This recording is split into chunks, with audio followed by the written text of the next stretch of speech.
Hi, it's Aviva Goldfarb, and I'm going to show you how to make beans from scratch in the slow cooker or a pressure cooker, like the Instant Pot. I don't know if you've heard about the Instant Pot, but it's a sensation taking over the nation. You see I have here my old-fashioned slow cooker, which I still love, but I also have my new-fashioned Instant Pot here. And the Instant Pot is so cool because in one appliance, it's a slow cooker and a pressure cooker and a yogurt maker and a rice cooker. It's got so many functions. It can practically drive your carpool for your kids. You use almost the same technique, but in a slow cooker, it takes 7 to 10 hours to make beans from scratch, but no work. You just put everything in and let the slow cooker do the work. In the pressure cooker, it only takes about a half an hour. So it's the same basic technique. You see, I have 3 different kinds of beans. You can use any kind of beans here. I have chickpeas, which you can buy dried.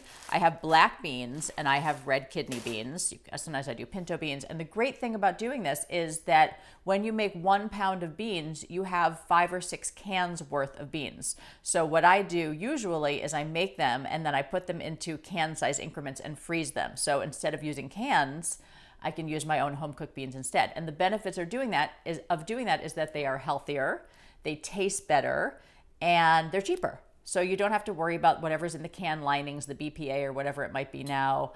Believe me, I use canned beans sometimes too, but this is a better alternative when I make the time to do it. This is so easy. It's gonna take you 5 minutes at the most. You're going to take your pound of beans. In this case, I'm gonna use black beans because I'm gonna make black bean and corn soup later this week.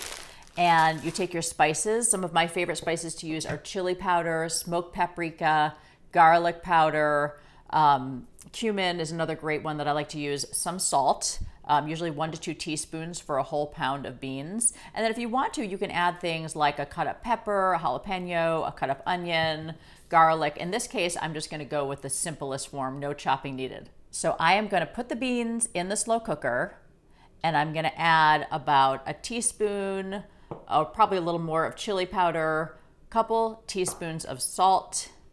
I'm gonna add some cumin and some garlic powder. And once everything's in there, I'm just gonna cover the beans with the water so they more than cover it. And turn it on, and that's done.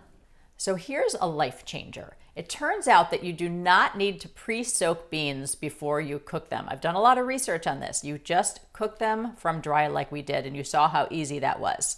So once they're done in the pressure cooker or the slow cooker, you can serve them as a side dish with some sour cream and salsa and cilantro, super healthy and flavorful. Or you can freeze them in can size increments, about 1 1/4 to 1 1/2 cups, so that you always have the equivalent of a can of your own delicious homemade beans whenever you need them. Now is the time that I ask you that if you like this video, please give it a thumbs up, subscribe to the YouTube channel, leave a comment below. Believe it or not, that really does help, and I like to see what you have to say. And remember, we are never too busy to eat well. Hey, it's Aviva Goldfarb, and I am going to show you how to make cheesy, crispy nachos.